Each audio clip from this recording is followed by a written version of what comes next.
তোমারে আমি বলতেছি, আমার কথা কিন্তু ফলবো মিলাই নিও।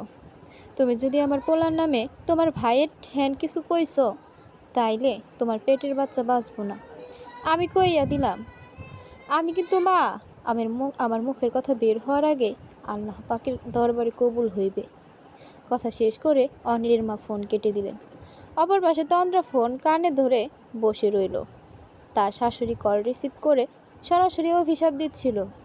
সে যদি অনিলের কথা কিছু তার ভাইয়ের কাছে বলে, তবে তার পেটের বাচ্চা বাঁচবে না। তন্দ্রা দুটো ফাঁকা ঠোক গিলল। এমনিতেই ডক্টর বলেছেন তার বাচ্চাটা দুর্বল। সে নিজের মনকে বারবার বোঝাতে চেষ্টা করছিল, ওসব শুধুই কুসংস্কার, কারো কথাই কিছু হয় না। নিশ্চয়ই আল্লাহ তাআলা সকল কিছু ভালো করবেন।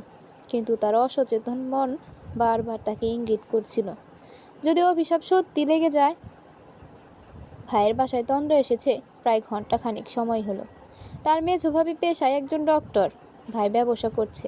বাসায় এসে তাকে দেখে জড়িয়ে ধরে বলল, তুই আসিস না কেন রে? তোর ভাই কি শুধু আমার দায়িত্ব?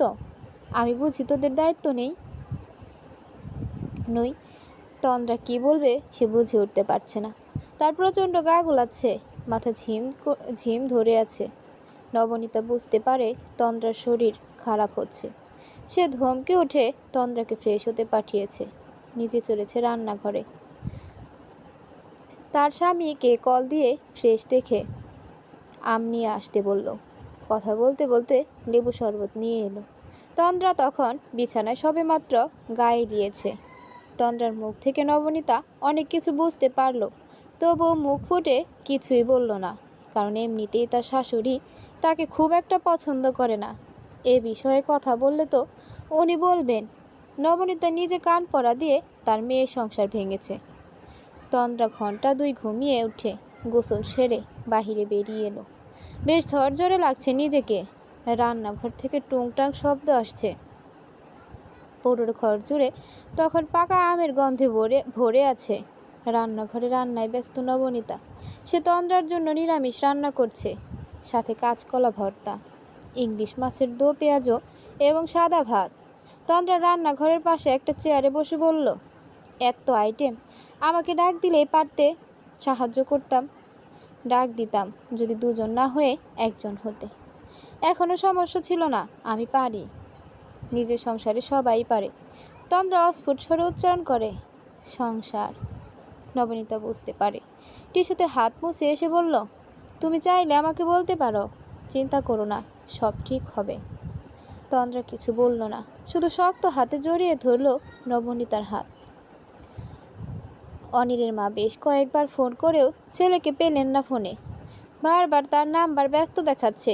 এদিকে তার মেয়ের খাই অবস্থা। কিছুক্ষণ পূর্বেই তো ভাত খেলো, আবার তার ক্ষুধা লেগেছে। কই মা, কিছু রেঁধেছো কি? এখন কি রান্ধনের টাইম? আমি তাহলে কি খাবো? আমার ক্ষুধা লাগছে তো। তন্দ্রার ভাই দেখ, মোল্লা ফল আনতে আনছে, মিষ্টি আনছে। দুপুরে তো দই দিয়েই ভাত খাইলাম, এখন ঝাল কিছু বানাইয়ে দাও। আমি এখন ঝাল কি বানাবো? কাবাব বানাও, না হইলে চটপটি। আমি বাতের বিষে এতক্ষণ খাড়াই একবার থাকবার পারুম। তুই বরংস নিজে কিছু রাইন্দা খা। মায়ের কথায় তেলে বেগুনে জ্বলে উঠছে আফসানা। সামান্য খাবারের জন্য তাকে বসে থাকতে হবে? যদি নিজে রান্না করে খেতেই হয়, তো বাপের বাড়ির ঘরে কেন এসেছে সে? রাগে গজগজ করতে করতে বেরিয়ে গেল সে। এদিকে অনিলের মা দুপুরের ভাত ঘুম কামাই করে ছুটলেন রান্নাঘরে, মেয়ের জন্য খাবার বানাতে। তন্দ্রার অনুপস্থিতি সে হারে মজ্জায় টের পাচ্ছেন। নীলিমা বসে আছে অনিলের মুখোমুখি। চোখ মুখ ফুলে গেছে মেয়েটার। ফর্সা তির্যক নাক, মুখে লালচে আভাস। তার দিকে তাকিয়ে দীর্ঘশ্বাস ছাড়ল অনিল। কেন এমন করলেন? কি করেছি? প্রেমের অভিনয় তো করিনি। আপনার স্ত্রী আছে, সে সন্তান সম্ভবা, জানি। তাহলে আমার সাথে কি? আমাকে আপনার রক্ষিতা হিসেবে রাখতে চাইছেন? এমন কিছুই বলিনি। হেয়ালি বাদ দিবেন, বলবেন আপনি কি চাইছেন। আছে সাহস আমাকে স্বীকৃতি দেওয়ার? কেন থাকবে না? তবে আপনার স্ত্রী আমার থেকে স্বীকৃতি পেতে হলে আপনাকে আমার প্রথম স্ত্রীকে মেনে নিতে হবে। আমি রাজি। অনির ফিরেছিল বেশ রাত করে। তখন প্রায় 9:30 বাজে। ফেরার সময় বাজার থেকে কিনে এনেছে আম্রপালি আম, তন্দ্রার প্রিয় আম। আজ তাকে নীলিমার কথা বলতে হবে। অবশ্য সে সবটা জেনেছে। তন্দ্রাকে সে ভালোবাসে এবং এটাও সে অস্বীকার করতে পারে না যে তন্দ্রাকে ছাড়া অসহায়। নীলিমার প্রতি দুর্বলতা অস্বাভাবিক কিছু নয়। নীলিমা যখন চাইছে তাকে স্ত্রী পরিচয় দিবে, তবে এজন্য যদি তাকে তন্দ্রাকে ছাড়তে হয়, না, সে তন্দ্রাকে ছাড়বে না। নীলিমা শুধুমাত্র সাময়িক আবেগে ভেসে যাওয়া ক্ষণিকের উল্লাস। তন্দ্রা তার তৃপ্তি। সে ভুল করেছে, সে সব সময় বুঝতে পারছে, অথচ সময়ের চোরাবালিতে আটকে যাচ্ছে। বাসায় ফিরে যখন জানতে পারে তন্দ্রা নেই, তখন চুপচাপ বসেছিল অনির। ইচ্ছে করছিল নীলিমাকে সব বলে দিতে, তার থেকে মুক্তি নিতে, কিন্তু সম্ভব নয়। অনেক দেরি হয়েছে। ছেলের এমন অবস্থা দেখে অনিরের মা তাকে জিজ্ঞেস করে, কি হয়েছে? অনির ধীরে ধীরে সবটা বলতে লাগলো। অনিরের সব কথা শুনে ফ্যাকাশে মুখে বসে রইলেন তার মা। তিনি তন্দ্রাকে পছন্দ করে না এমন নয়, তবুও তার ছেলে এত বড় একটা কাজ সে মেনে নিতে পারলেন না। তার অবচেতন মন প্রার্থনা করতে লাগলো, তন্দ্রা ভুল করে হলেও যেন তার ভাইকে বলে দেয়, সবটা বলে দেয়, আর কখনো যেন ফিরে না আসে এই ঘরে। সতীনের সংসারের জ্বালা যে বড় জ্বালা, তন্দ্রা সইতে পারবে না। ভাইয়ের সাথে আম খাওয়ার পাল্লা দিয়েছে তন্দ্রা। একের পর এক আম দুই ভাই বোন খেয়েই চলেছে। তাদের প্রতিযোগিতার রেফারি হয়েছে নবনীতা। দেখা যাক কে কত খেতে পারে। একে একে 10টা আম তন্দ্রা খাওয়ার পর নবনীতা তার স্বামীকে ইশারা করে। তন্দ্রার এই ভাই বিষয়টা বুঝতে পেরে বড়সড় ঢেকুর তুলতে তুলতে বলল, আর পারছি না, আম ডান। না ভাই, এমন বললে হবে না। ছোট নানুর বাড়িতে আমরা ঝুড়ি ঝুড়ি আম খেতাম, আর মাত্র 10টা আম। তখন আমরা ছোট ছিলাম, এখন আমাদের খাওয়ার চাহিদা বেড়েছে। আচ্ছা, তুই জিতেছিস, বল কি চাই? দিবে তো? দিব। আমি যা চাই তাই হবে, মানা করতে পারবা না। তুই যা চাইবি তাই বল, কি চাই? আমি কিছু বলতে চাই, কিন্তু তুমি কোনো রিয়্যাক্ট করবে না, আমার কসম। কি হয়েছে? সব ঠিক আছে? নবনীতা ততক্ষণে হাত পরিষ্কার করার জন্য পানি টিস্যু নিয়ে এসেছে। স্বামীর হাতের কাছ থেকে ফোন সরিয়ে নিল সে। কিছুটা আন্দাজ করতে পারছে তন্দ্রা কি বলতে চাইছে। তন্দ্রা নিজের মাথায় তার ভাইয়ের হাত রেখে বলল, কথা দিচ্ছ? দিচ্ছি। এবার বল, যা বলবি সব বলবি। এর আগে বল, তুই সুখে আছিস তো? ভাইয়ের তো প্রশ্নে তন্দ্রা হাসে। উৎসুক দৃষ্টিতে আশেপাশের পরিবেশ দেখছিল। তার ভাইয়ের এই ফ্ল্যাটে বিলাসবহুল সব পণ্য রয়েছে, হাত বাড়াতেই সব। তেমন কোনো শারীরিক পরিশ্রম প্রয়োজন নেই। তবে কি সুখ টাকা দিয়ে কেনা যায়? যদি এসবেই সুখ পাওয়া যায়, তবে তার ভাইকে বললেই সব সুখ চলে আসতে বাধ্য। কিন্তু আফসোস, টাকা দিয়ে সুখ কেনা যায় না। সুখ হচ্ছে আত্মতৃপ্তির বিষয়, তাই সুখ টাকা দিয়ে কেনা যায় না। তন্দ্রাকে অন্যমনস্ক দেখে তার ভাই তার কাছে বসে জিজ্ঞাসা করে, এবার চিন্তা হচ্ছে, প্লিজ বল কি হয়েছে? ভাই, তুমি আমাকে ঘুম ডাকো কেন? সে অনেক কথা, প্রতিবার কাটিয়ে নাও, এবার তো বলো। আমার যখন 10 বছর বয়স, তখন আমার এক ভয়ের জন্ম হয়। আমি ঘুমাতে পারতাম না, আর ঘুমালে স্বপ্নে দেখতাম পাহাড় থেকে পড়ে যাচ্ছি সাপের মুখে। দিন দিন আমার অসুখ বাড়তে লাগলো। বাবা কবিরাজ ডাক্তার দেখালেন, লাভ হলো না। পরবর্তী মাসেই তোর জন্মের 7 দিনের দিন মা গেলেন গোসল করতে। তুই তখন ঘরে একা, মায়ের সাথে নানিও গেছেন। হঠাৎ তুই কান্না শুরু করলি। আমি মিয়া ভাই তোকে শান্ত করায় মরিয়া হয়ে উঠি, কিন্তু কিছুতেই হচ্ছিলি না। তারপর কেন যেন বুকে নিলাম। তুই শান্ত মেয়ের মতন চুপচাপ ছিলি। তোকে নিয়ে বসে থাকতে থাকতে আমার ঘুম চলে এলো। এজন্য আমি তোকে ঘুম ডাকি। তোকে বুকে নিয়ে ঘুমালে আমার লাগতো না। তোর মুখ দেখলে ক্লান্তি উবে যায়। আমার জন্য প্রশান্তির অন্য নাম তন্দ্রা। আমার ঘুম বাবু বাড়ি ফিরবে না। মা তো নবকে মানে না, ওর চাকরি পছন্দ করে না। ও মেডিকেল কলেজে পড়ার সময় কত কাহিনী করে ওকে পেয়েছি। আমার জন্য ওর ঘর ছুটলো, মা বাবা সবাই পর হলো। আমি কি ওর পরিচয়টা কেড়ে দিব? আমার পরিচয় কি? আমি কি করব? এবার তন্দ্রার ভাই নড়ে চড়ে বসে। নবনীতা এসে তন্দ্রার পাশে বসেছে। তন্দ্রা দুই হাতে দুজনের হাত আবদ্ধ করে বলতে লাগলো সব কথা। পেটের বা পাশে তখন চিনচিনে ব্যথা করছে। সে বলে চলেছে এক অসহায় জীবনের গল্প। তার গল্প এই শিক্ষিত সমাজকে বুড়ো আঙুল দেখিয়ে বলে চলেছে তার মায়ের অবহেলা, ছোট ভাবির রান্না তরকারি, শাশুড়ির ঘরের বিড়ালের পটি, ননদের কাবাব এবং স্বামীর গল্প। তন্দ্রার ভাই শুনে রেগে ক্ষোভে বার দুয়েক দেয়ালে আঘাত করলেন। নবনীতা স্বামীকে সামলানোর জন্য এগিয়ে যায়। যখন তন্দ্রার ভাই বেরিয়ে যাচ্ছিল বাসা থেকে, তন্দ্রা কণ্ঠরত অবস্থায় বলল, ভাই আমার কসম লাগে তুমি যাবে না। নবনীতার দুই ভাই বোনকে নিয়ে যেন মাছ সমুদ্রে পড়েছে। অঝরে কেঁদে যাচ্ছে তার স্বামী। ননদ কাঁদতে কাঁদতে হিচকি তুলেছে। কতটা অসহায় হলে পুরুষ মানুষ কাঁদে। কাঁদে যখন তার অতি প্রিয় মুখ কষ্টে থাকে। সে মুখে আষাঢ় মাসের মেঘ জমে। বাবা মাকে সবটা জানালো তন্দ্রার ভাই। তার কথা সে আর ফিরতে দেবে না বোনকে। কিন্তু অপর পাশ থেকে জবাব এলো, তালাক দিলে বাচ্চা সহ কেউ ওকে বিয়ে করবে, আর এর পরের জন যে ভালো হবে তার গ্যারান্টি কি? ঘন্টাখানেক সময় হয়েছে অনির কল দিয়ে যাচ্ছে তন্দ্রাকে। তন্দ্রার ফোনে কল তো হচ্ছে, কিন্তু কল রিসিভ করছে না তন্দ্রা। পরপর 17টা সিগারেট খাওয়া শেষ করে ঘরে ফিরে এলো অনির। রাত জাগার অভ্যাস তার নেই। কাজ করার সুবাদেও সে খুব একটা জাগে না।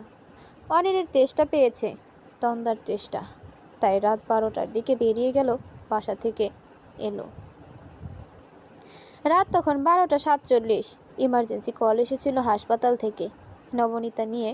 নবনীতাকে নিয়ে তখন তার স্বামী রওনা দেয় হাসপাতালের উদ্দেশ্যে। ফিরে এলো তখন প্রায় রাত 3:30। ফিরে এসে দেখতে পেল অনির তখন তাদের বাড়ির গেটের সামনে অপেক্ষা করছে। অনিরকে দেখে রেগে যায় তন্দ্রার ভাই। এত রাতে বাড়ির সামনে তামাশা হবে? তাই নবনীতা তার স্বামীকে নিয়ে জোর করে বাসায় ঢুকে এবং অনিরকে আসতে বলে। অনির বাসায় ঢুকে নবনীতাকে জিজ্ঞাসা করে, তন্দ্রা কোথায়? নবনীতা হাত ইশারায় দেখিয়ে দেয় তন্দ্রা সামনের রুমে। ঘরের বাতি বন্ধ। স্লাইডিং ডোর বন্ধ করে অনির ঘরের বাতি জেলে নিল। তন্দ্রা গভীর ঘুমে আচ্ছন্ন। ওয়াশরুম থেকে ফ্রেশ হয়ে এসে অনির তন্দ্রার পাশে বসতে তন্দ্রা জেগে গেল। ঘরের বাতি ততক্ষণে বন্ধ হয়েছে। তন্দ্রা উঠে বসতে অনির গায়ে এলিয়ে দিয়ে বলল, আমাকে না বলে আসার মানে কি? তন্দ্রা নিশ্চুপ। ঘুমের কারণে তার কেমন ঘোর লাগছে। মনে হচ্ছে ঘুমোতে পারলেই তার শান্তি। কি হলো জিজ্ঞেস করেছি কিছু? তন্দ্রার এখনো মনে হচ্ছে সে ঘুমিয়ে আছে। যা হচ্ছে সব স্বপ্ন। পাশের ঘরে তার ভাই রয়েছে। সে আর যাই হোক অনিরকে এখন এই বাড়িতে আসতে দেবে না। বিছানা হাতড়ে ফোনের খোঁজ করছে তন্দ্রা। বালিশের নিচে পেয়েও গেল। ফোনে দেখতে পেল সময় তখন ভোর 4:02। সে শুধুই চিন্তা করলো ঘুমের ঘরে সে জল্পনা কল্পনায় ডুবে যাচ্ছে। তাই আবার বালিশে মাথা রেখে তলিয়ে গেল ঘুমের সমুদ্রে। ধীরে ধীরে তার অনুভব হতে লাগলো অনিরের শরীরে সেই পরিচিত গন্ধ, যেন অনির জড়িয়ে আছে তার সবটা জুড়ে। অপর পাশে ঘরে অস্থিরভাবে পায়চারি করছিল তন্দ্রার ভাই। ইচ্ছে হচ্ছে এক্ষুনি অনিরকে ঘাড় ধাক্কা দিয়ে বের করে দিতে, কিন্তু নবনীতার জন্য পারছে না। ফ্রেশ হয়ে নবনীতা তখন ঘুমের প্রশস্তি নিচ্ছে, কারণ সে রাত বিরেতে ঘরের মাঝে অশান্তি চায় না, অন্তত তন্দ্রার কথা চিন্তা করে হলেও না। সকালবেলা তন্দ্রা ঘুম থেকে জেগে অনিরকে নিজের পাশে দেখে কিছুটা অবাক হলেও পরবর্তী কয়েক সেকেন্ড সময়েই বুঝতে পারে রাতে তবে অনির ছিল। তন্দ্রা জেগে ওঠার পর অনিরের ঘুম ভেঙেছে। সময় তখন 8:30। বিছানার পাশে সাইড টেবিলের ওপর অনবরত বেজে চলেছে। স্ক্রিনে ভেসে উঠেছে নীলিমার নাম। তন্দ্রা উঠে অনিরকে ডাক দেয়। হাতে ফোন দিয়ে বেরিয়ে যায় ঘর থেকে।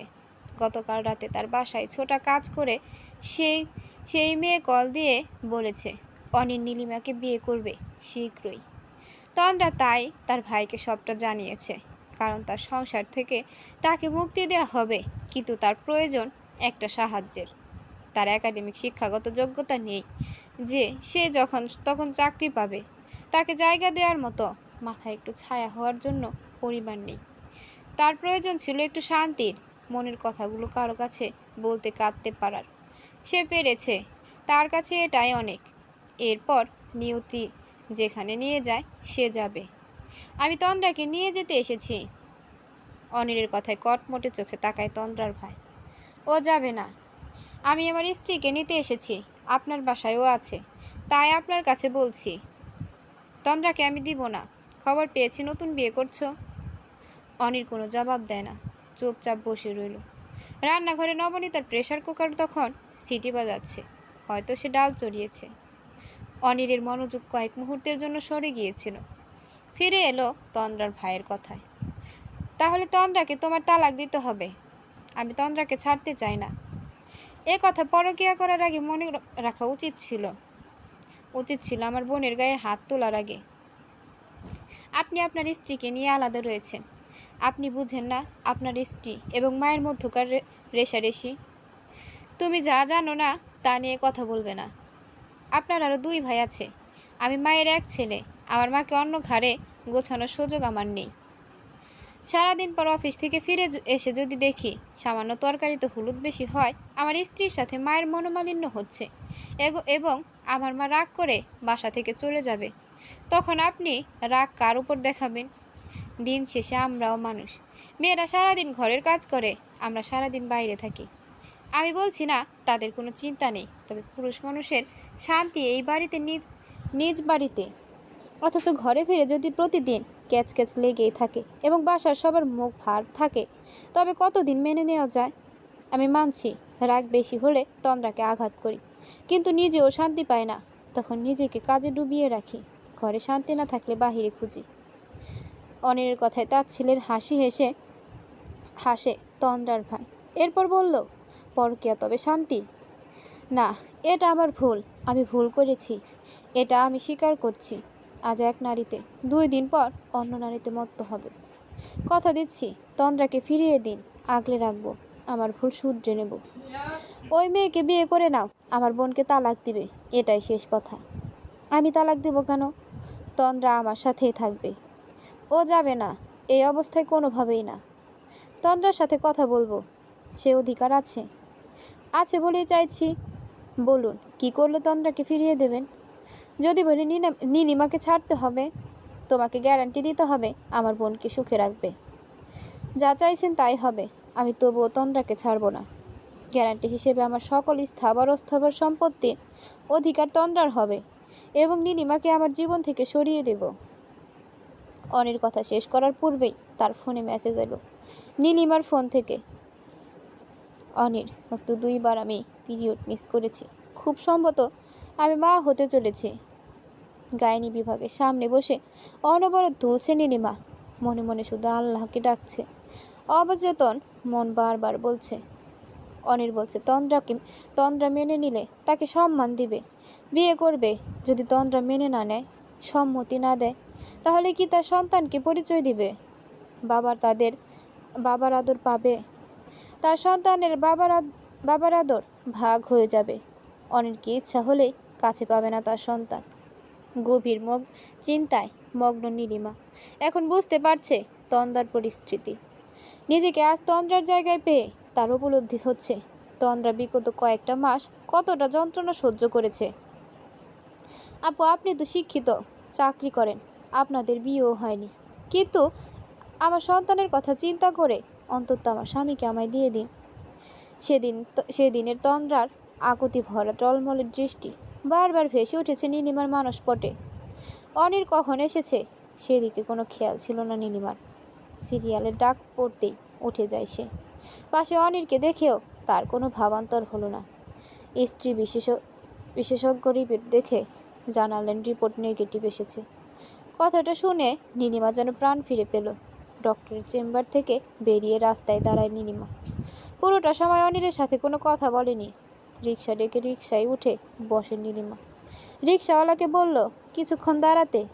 অনির তার থেকে কিছুটা দূরে ছিল।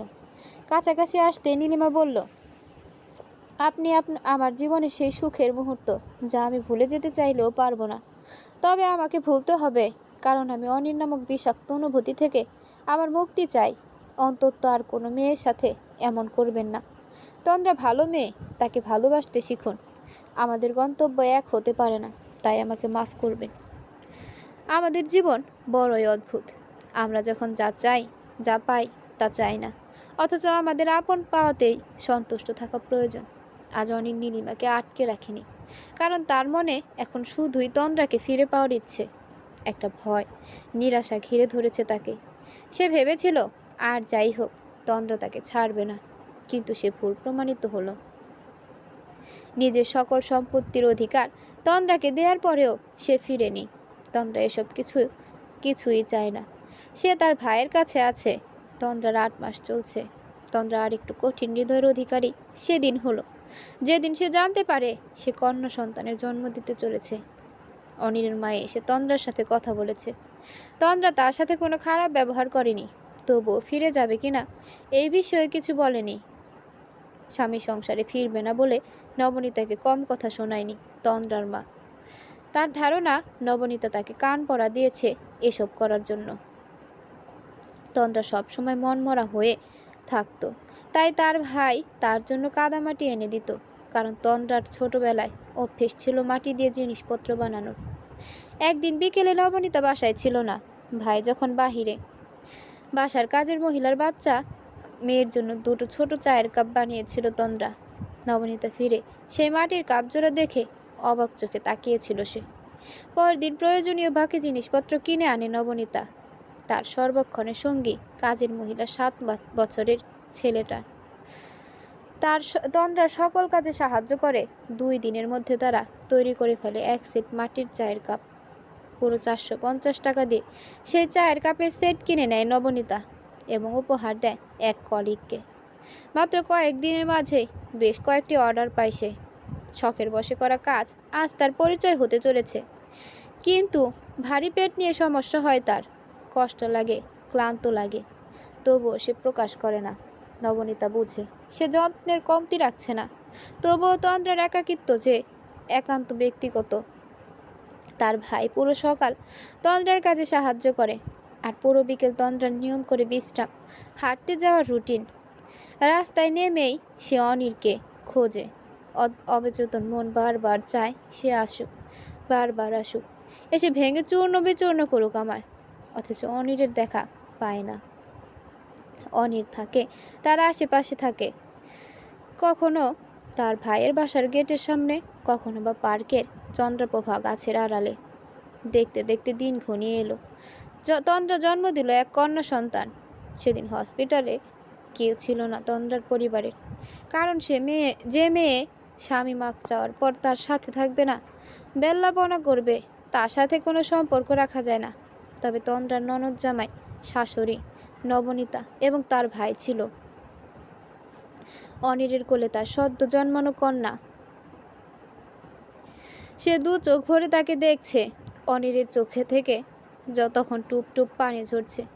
তন্দ্রার এক মন বলছে, মাফ করে দে অনিরকে, সে তো ভুল বুঝতে পেরেছে। কিন্তু পরক্ষণে মনে পড়ে সেই বস্তির ঘরের নীলিমার সাথে তাকে দেখার সেই দৃশ্য। সে জানে না তার নিয়তিকে কি আছে, তার কি করা উচিত। তবে সে সম্মানের সাথে বাঁচতে চায়, তার মেয়েকে সকল সুখ দিতে চায়, কিন্তু নিজের আত্মসম্মানের বিনিময়ে নয়। তন্দ্রা মনে মনে প্রতিজ্ঞা করে, আর এক চুল ছাড় নয়, মানুষের মতন বাঁচব। মেয়েকে মাইয়া মানুষ নয়, মানুষ হিসেবে গড়ে তুলব।